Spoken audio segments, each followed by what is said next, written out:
అందరికీ నమస్కారం. వైష్ణవి రచన జొన్నలగడ్డ లలితాదేవి గారు. చదువుతున్నది దేవి. చూడగానే తప్పకుండా లైక్ చేయండి ఫ్రెండ్స్. 8వ ఎపిసోడ్. అంతా ఆమె ఉమానాథ్ భార్య అనే అనుకున్నారు. స్వర్ణరేఖలాగా మెరిసిపోతున్న ఆమెని రెప్పవాల్చకుండా చూడడం గమనించి తనలో తానే గర్వపడ్డాడు ఉమానాథ్. రాహేమా అంటూ తన వెంట తీసుకెళ్లాడు. ఫ్యాక్టరీలోని మిషన్లన్నీ ఎప్పుడెప్పుడు తమ సత్తా చూపిద్దామా అన్నట్టున్నాయి. అంతకంటే ఉత్సాహానందాలతో అలల్లా ఎగసిపడుతున్నారు కార్మికులు. లోపల బయట రంగురంగుల కాగితాలు, బూరాలు వేలాడగట్టి ఉన్నాయి.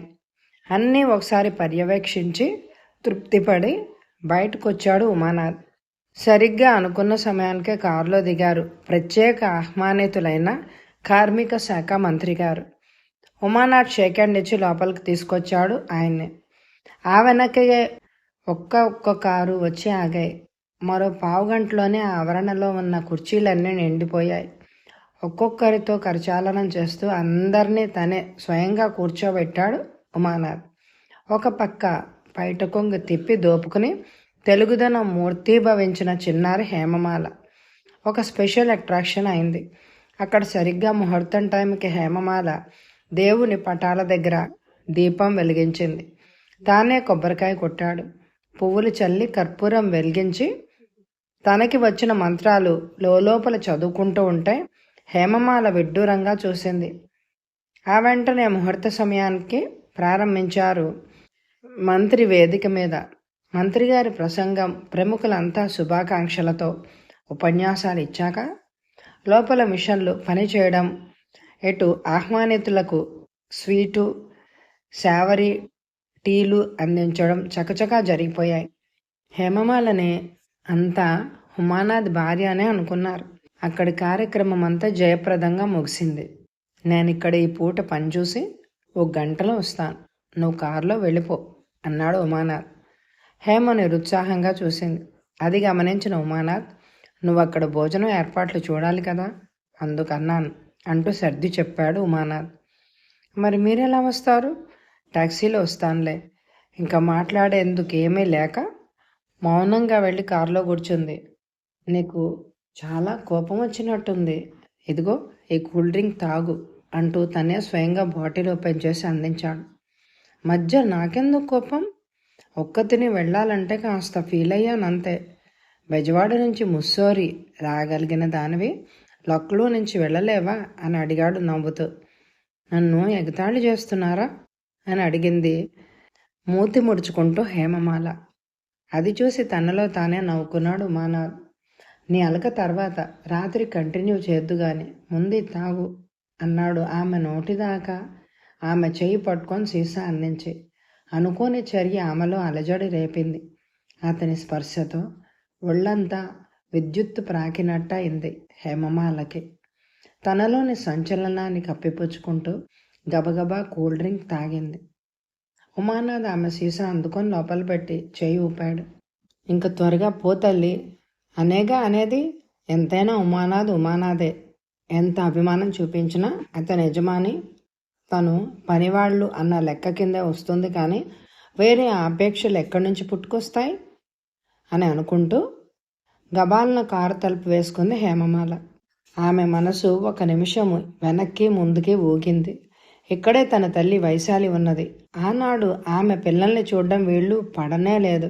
ఇప్పుడు ఒకసారి వెళ్ళి చూసొస్తే ఏమని అనిపించింది. కానీ ఆనాడు వైశాలి అంత కఠినంగా మాట్లాడాక ఎవరి భద్రత వారు కాంక్షించడంలో తప్పులేదు కనుక ఆమె పరంగా ఆలోచిస్తే తను వెళ్లకుండా ఉండడమే మంచిది అని అనిపించి మనసు దిటో చేసుకుని ఇంటికి వెళ్ళిపోయింది.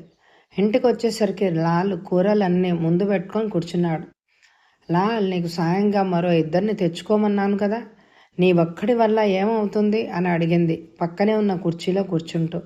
ఇంకో గంటలో వచ్చేస్తారమ్మా, ఇప్పుడే బజార్ నుంచి అన్ని సరుకులు తెచ్చుకోవడం అయింది. ఇక వంట ఎంతసేపు, క్షణంలో చేసేస్తాం అన్నాడు హుషారుగా చిటికలేస్తూ. అతన్ని చూసి నవ్వుకుంటూ తన గదిలోకి వెళ్ళి చీర మార్చుకుని వచ్చేసరికి కంచంలో అన్ని సర్ది ఉంచాడు లాల్. కాస్త భోజనం కానిచ్చి ఓ కునుకు తీసి లేచి ఇల్లు సర్దుకోవడంలో నిమగ్నం అయిపోయింది. కుర్చీలు, పొడవాటి బల్లలు, వాటిపైన టేబుల్ క్లాతులు అన్నీ పరిచాక ఫ్లవర్ వాజులు, అగరొత్తుల స్టాండ్లు అన్నీ పెట్టి తనకి తృప్తి కలిగాక లోపలికెళ్ళి టాయిలెట్ కాసాగింది. సరిగ్గా 7 గంటలకి కారులో రజనీని వెంటబెట్టుకొని వచ్చిన ఉమానాథని చూసేసరికి ముఖం మాడిపోయింది హేమమాలకి. ఆవిడ గారు కోసం అన్నమాట ఈయనగారు ఆగిపోయింది అని అనుకుంది కసిగా. లాల్ మరో 2 వంటవాళ్లతో తను చెప్పినట్టే వంటలు క్షణాల మీద పూర్తి చేశాడు. హేమమాల తలపేసుకొని గదిలో నుంచి నిశ్శబ్దంగా చూస్తుండడం మినహా బయటకొచ్చి డిన్నర్ కార్యక్రమాల్లో పాల్గొనలే లేదు. హేమమాల ఏది అని అడిగాడు ఉమానాథ్ వడ్డిస్తున్న లాల్ని చూసి. అమ్మగారు గదిలో ఉన్నారండి అంటూ వినయంగా జవాబిచ్చాడు. అదే రమ్మను అన్నాడు ఆశ్చర్యంగా. ఆ అమ్మగారికి తలనొప్పిగా ఉందట. అంతకు మునిపే హేమ చెప్పి ఉంచిన మాటలు చిలక పలుకుల్లాగా చెప్పారు. ఉదయం అంతా బాగానే ఉంది కదా అంటూ ఆమె గదికి దారి తీశాడు ఉమానాథ్. హేమకి తలనొప్పి ఎందుకో చూచాయిగా లాల్ ఇందాకే గ్రహించినా అది అతడెందుకు బయటపెడతాడు? తిన్నగా హేమమాల గది దగ్గరగా వచ్చి తలుపులు టక్ టక్ మంటూ 3 సార్లు తడితే గాని తీసింది కాదు గడుసు హేమ. చక్కగా ముస్తాబై కూర్చుని తలనొప్పి అన్నందుకు ఉమానాథ్ మనసులో ఆశ్చర్యపడినా పైకి తేలలేదు. అసలు ఆమెను ఏ రకంగా చూడాల్సి వస్తుందోనని అడిలిపోతూ వచ్చినందుకు చక్కగా రతీదేవిలాగా ఉండేసరికి ఆనందం పొంగుకొచ్చినా, ఏం హేమ, ఇందాకటి వరకు బాగానే ఉన్నావుగా, తలనొప్పి అన్నావుట, ఎప్పటి నుంచి అని అడిగాడు. వెధవ తలనొప్పి రావడానికి పెద్ద టైం కావాలా అని అడిగింది కణతలు రుద్దుకుంటూ. అక్కర్లేదు, కానీ టైంకు నువ్వు అక్కడికి మాత్రం రావాలి అన్నాడు ఖచ్చితంగా. నేనెందుకు? అందరూ ఉన్నారుగా. అందరూ ఉన్నా నువ్వు ఉండాలి. అంతా అక్కడ, ఒక్కతివి నువ్వు ఇక్కడ. ఎక్కడున్నా మేల్లేగా. నీతో వాదిస్తూ కూర్చుంటే ఏం జరిగిందో అని అతిథులంతా కూడా ఇక్కడికి వచ్చి క్యూలో నిలబడతారు. దయచేసి రా. నాకు సిగ్గు బాబు. సిగ్గా? నేనుండగా సిగ్గుదేనికి? భోజనానికి 13 మంది వచ్చారు. 3 8 18 అని 13 ఉంటే బాగుండదు. నాకు ఈ న్యూమరాలజీ అంటే తగని నమ్మకం. 14వ దానిలాగానా ఉడుక్కుంటూ అంది హేమ. అవును, అప్పుడు చతుర్దశ భువనాలు నా దగ్గరే ఉన్నట్టు ఆనందిస్తాను. ఏముంది, మాటలు గారడీ చేస్తారు అంటూ పైకి అని లేచింది. నేను మాటలతో గారడీ చేస్తాను, నువ్వు మాటల దాకా పోకుండా కళ్ళతోనే గారడీ చేస్తావు. నీ ముందు నేనెంత అంటూ అంటించి బయలుదేరి వచ్చాడు. ఇంకా తప్పదన్నట్టు అడుగులో అడుగు వేస్తూ వచ్చింది హేమమాల. రజనీ కళ్ళు ఒక్క నిమిషం హేమమాలను చూడగానే ఎర్రబడ్డాయి. మీరంతా కూర్చోండి, నేను కూడా వడ్డిస్తాను అంది హేమ. అక్కర్లేదు, ఆ సీట్లో కూర్చో అంటూ తన ఎదురుగా ఉన్న కుర్చీ చూపించాడు ఉమానాథ్. తప్పనిసరిగా కూర్చుంది హేమమాల. కూర్చుంటూ ఒకసారి అందరికేసి చూసింది. తన పక్కనే కూర్చుంటున్న గిరీష్ని చూడగానే ఒక్కసారి ఉలిక్కిపడింది. గిరీష్ని నవ్వుతూ చూశాడు. ఆమె వంక ఆ నవ్వు గమనించనట్టే ఉమానాథ్ కేసు చూడసాగింది హేమ. ఇతనెలా వచ్చాడు ఇక్కడికి? ఇంత జరిగాక ఏ మొహం పెట్టుకొని వచ్చాడు ఈ గిరీషు? ఉమానాథ్ ఎలా రానిచ్చాడు? వీరిద్దరికి సిగ్గు శరం లేదు కాబోలు. అంత పౌరుషహీనంగానా బ్రతికేది అని అనుకుంది ఏసడింపుగా. ఉమానాథ్ ఆమె ఎదురుగా కూర్చుంటే అతని పక్కనే ఉన్న కుర్చీలో కూర్చుంది రజని. లాల్ మరో 2 అన్నీ వడ్డించారు. గిరీష్ కాలు ఏమీ ఎరగనట్టు యథాలాపంగా తగిలినట్టు ఒక్కసారి హేమమాలకి తగిలించాడు. ఏదో తాచుపామును చూసినట్టు చటుక్కునే యువతలకి లాక్కుంది కాలును. ఇతని పక్కన ఎందుకు కూర్చున్నానరా భగవంతుడా అనుకుంటూ ఏదో తిన్నాను అనిపించింది. ఉమానాథ్ మటుకు అందరితో మాట్లాడుతూ మధ్య మధ్య జోక్స్ వేసి నవ్విస్తూ తింటున్నాడు. మొత్తానికి ఒక్క హేమమాలకి తప్ప మిగిలిన అందరికీ ఆ డిన్నర్ కార్యక్రమం సరదాగా సంతోషంగానే ఉంది. మధ్య మధ్య రజనీ కూడా ఉమానాథ్ మాటలని అందుకుంటూ ఏదో ఒక చెలోక్తి విసురుతూ ఉండడంతో మరింత రక్తి కట్టింది ఆ కార్యక్రమం. భోజనాలు కాగానే తన గదిలోకి వెళ్ళిపోయింది హేమమాల. అసలు డిన్నర్కు రావడం, వచ్చిన దగ్గర నుంచి మూతి ముడుచుకు కూర్చోవడం అన్నీ గమనిస్తూనే ఉన్నాడు. ఉమానాథ్ ఎలా వచ్చిందో అలాగే వెళ్ళిపోవడం కూడా అతని దృష్టి నుంచి తప్పించుకోలేదు. హేమమాల ఒక విధంగా వెళ్ళడమే మంచిదనుకున్నాడు ఉమానాథ్.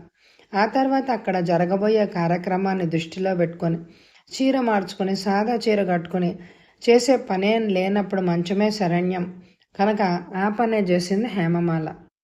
గాజు సీసాలు గలగలమంటూ ఉంటే ఆ గదిలో పడుకున్న హేమ పైన జరుగుతున్నదేమిటో తేలిగ్గానే ఊహించింది. అంటే అందులో ఎవరు వెళ్ళిపోయి ఉండరు. అలా ఉండిపోయే వాళ్ళ కోసమే డిన్నర్ ఏర్పాటు, ప్రత్యేక ఆహ్వానం ఎటువంటి ఆప్తులకే. బాగా దాహం అనిపించి వంటగదిలోకి వెళ్ళి ఒక గ్లాసుడు మంచినీళ్ళు తాగి మళ్ళీ తన గదిలోకి వెళ్ళిపోయింది. ఆమె వెళ్ళిన అరగంటకి గడియ వెయ్యని తలుపు నెట్టుకొని లోపలికి వచ్చాడు గిరీష్. గుర్తున్నానా నీకు అని అడిగాడు హేళనగా నవ్వుతూ. ఎందుకు గుర్తులేవు? దేనికొచ్చావు అని అడిగింది మంచం మీద నుంచి టపీమని లేచి కూర్చుని. ఎందుకు వస్తాను? నీతో పనుండే వస్తాను నీ గదికి. ఆ రోజు నేను ఉద్యోగం వదిలికిని పోవడానికి కారణం నువ్వేగా. నేనా? నీ దురాశ నీ ఉద్యోగాన్ని ఊడగొట్టింది. మధ్య నన్ను ఆడిపోసుకుంటావు దేనికి? రోషంగా అడిగింది హేమమాల. అయిందేదో అయిపోయింది. ఉద్యోగం పోయినందుకు ఎవరూ ఏడవడం లేదు. అంతకంటే ఎక్కువ సంపాదిస్తున్నాను నేను. కావాలంటే నీకు కూడా ఇస్తాను అంటూ జేబులోంచి పర్సు బయటికి తీసి అందులోంచి 500 రూపాయల నోట్లు చూపించాడు గిరీష్. నాకెందుకు అని అడిగింది తీవ్రంగా హేమ. ఎందుకే అంటే ఏదో ఒక యజమాని కింద పనిచేసిన వాళ్ళం కదా వ్యంగ్యంగా అడిగాడు గిరీష్. నీ దయాధర్మం నాకు అక్కర్లేదు. అనవసరంగా ఒకరి సొమ్ము తినాలంటే నాకు మహా చిరాకు. ఊరికే తీసుకోకు, ఏమన్నా ఇచ్చే పుచ్చుకో వెకిలిగా అన్నాడు గిరీష్. ఏం కావాలి అని అడిగింది కటువుగా. నీ దగ్గర ఉన్నదే, నా దగ్గర ఏం లేవు. ఏమీ లేకపోవడం ఏమిటి? పేరుకు తగ్గట్టే బంగారం లాంటి శరీరం ఉంది. ఆ మాటతో తోక తొక్కిన తాచులాగా లేచింది హేమమాల. మాటలు తిన్నగా రాని. ఇది ఎవరిల్లో ఎక్కడ ఉండి మాట్లాడుతున్నావో కాస్త ఒళ్ళు దగ్గర పెట్టుకొని మాట్లాడు. తెలుసులే, ఉమానాథ్ ఇల్లని ఈసడింపుగా అన్నాడు. ఆ మాటకి ఉగ్రురాలైంది హేమమాల. అదే వెళ్ళి ఈ మాటే అతనితో చెప్పొస్తానంటూ లేవబోయింది. చటుక్కున చేయి పట్టుకొని ఆపాడు గిరీష్. అతనిప్పుడు నీకెక్కడ దొరుకుతాడు? రజనీదేవి కర్ర కమలాల్లో ఊపిరాడకుండా ఉంటాడు. పర్వాలేదు, నీ తలతిక్క వాగుడు వినే కంటే అతని చేత చివాట్లు తినడం మంచిది. నీకు నా మాట అంత పైచ్య ప్రకోపంలా ఉందా? కోపంగా అడిగాడు గిరీష్. అక్షరాల నీ పనులు సరైన వాడివే అయితే ఇక్కడికి ఈ సమయంలో దేనికొస్తావు? అసలు సరైన అంటే ఏమిటో నీకు తెలుసా అని. తెలిసిన దానివి అయితే ఉమానాథ్ రజని ఏకాంతంగా ఉండటాన్ని ఎప్పుడో యావగించుకుని ఉండేదానివి. ఆయన ఎవరితో ఉంటే నాకేం? ఆ రజనీకి ఆయనకి మనసు కలిస్తే మధ్య నేనెవరిని అభ్యంతరం పెట్టడానికి? వాళ్ళ మనసులు కలిసినట్టే మన మనసులు కూడా కలవాలనే ఇక్కడికి వచ్చింది నేను. ఆ మాటకి మహిషాసురం మర్దినిలాగా లేచింది హేమ. ఇక్కడి నుంచి బయటికి వెళ్తావా అరవమంటావా? అరుచుకో, భయమా? ఉమానాథ్ ఎలాగో స్వర్గాన్ని వదిలి భూమి మీదకి రాడు. అది అసంభవం. నీ మూలంగా నేను ఆనాడు ఫ్యాక్టరీ పెత్తనం నుంచి తప్పుకోవలసి వచ్చింది. వెధవన్నర వెధవ పనివాళ్ల కోసం నన్ను దేశాలు పట్టుపోయేలా చేశావు. ఆ కక్ష నేను తీర్చుకోకుండా ఉంటానా? క్రోధంగా అంటున్న అతని మాటలకు భయపడింది హేమమాల.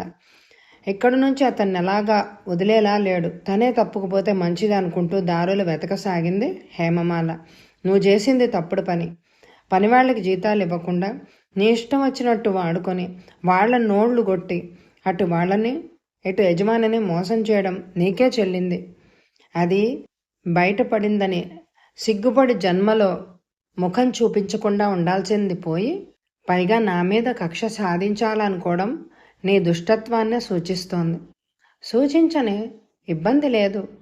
మన మధ్య ఇన్ని మాటలు ఎంత వాదన పెరిగాక అసలు నేను జాలి తలచాల్సిన పని లేదు. నీ బోడి జాలి ఎవరికి అక్కర్లేదు. ముందు ఇక్కడి నుంచి వెళ్ళు, శివంగిలాగా అరిచింది హేమమాల. ఎందుకలా గొంతు దించుకుంటావు అని అడిగాడు గిరీషు క్రోధంగా.